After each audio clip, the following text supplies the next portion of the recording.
সব রঙের বাংলাদেশ দেখা শেষ। হে সাতকানিয়ার তাওহীদি জনতা, আল কোরআনের অনুসারী, আল্লাহর পয়গম্বরের সাচ্চা উম্মতেরা, আমরা এবার শপথ করতে চাই, এবারের বাংলাদেশ হবে ইসলামের বাংলাদেশ, আল কোরআনের বাংলাদেশ।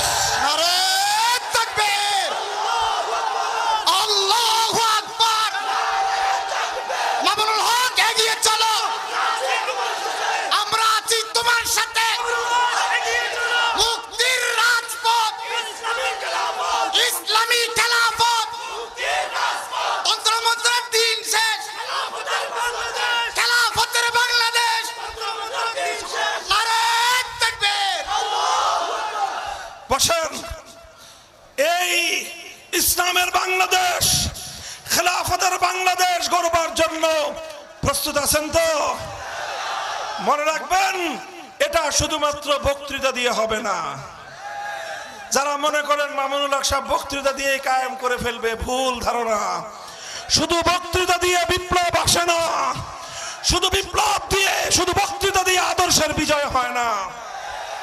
শুধু স্লোগান দিয়ে ইসলামকে বিজয়ী করবেন, ইসলাম কায়েম করবেন সম্ভব? শুধু স্লোগান দিয়েও সম্ভব না, শুধু বক্তৃতা দিয়েও সম্ভব না। এজন্য আমাদের প্রত্যেককে আদর্শিকভাবে ইসলামী রাষ্ট্র ব্যবস্থার পক্ষে ঘাম ঝরানো দাওয়াতি পরিশ্রম করতে হবে। প্রতিটি মানুষকে, হিন্দু, বৌদ্ধ, খ্রিস্টান, মুসলমান, ধর্ম বর্ণ নির্বিশেষে প্রতিটি মানুষের কাছে খেলাফতের পয়গাম পৌঁছে দিয়ে বোঝাতে হবে, খেলাফত ব্যবস্থায় সৃষ্টিকর্তা প্রদত্ত রাজনৈতিক ব্যবস্থা, এটাই সকল জাতির মুক্তি নিশ্চিত করতে পারে। ঘাম ঝরানো পরিশ্রম করতে হবে। করবেন তো? করবেন তো? তবে শুধু ঘাম ঝরিয়ে হবে না, ঘাম ঝরানোই বিপ্লব হয় না।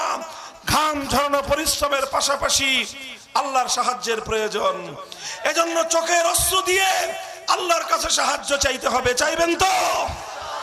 এভাবে আমার বুকের ঘাম আর চোখের অশ্রু যখন ঝরতে থাকবে, ঘাম আর অশ্রুর মাধ্যমে একটা জমিন বিপ্লবের জন্য উর্বর হয়ে ওঠে। এই জমিন যখন বিপ্লবের জন্য উর্বর হবে, শুধু ঘাম আর অশ্রু দিয়ে কোনো বিপ্লব আসে না, তবে ঘাম আর অশ্রুর মাধ্যমে জমিন বিপ্লবের জন্য উপযুক্ত হয়, জমিন বিপ্লবের জন্য উর্বর হয়। এই ঘাম আর অশ্রু দিতে দিতে এই জমিন যখন বিপ্লবের জন্য উর্বর হবে, তখন সেই উর্বর জমিনে শাহাদাতের রক্ত দিতে হবে। সেই শাহাদাতের রক্ত দেওয়ার জন্য আবু সাঈদ, মুগ্ধ, খুবাইব আর মাহমুদদের মতো 2000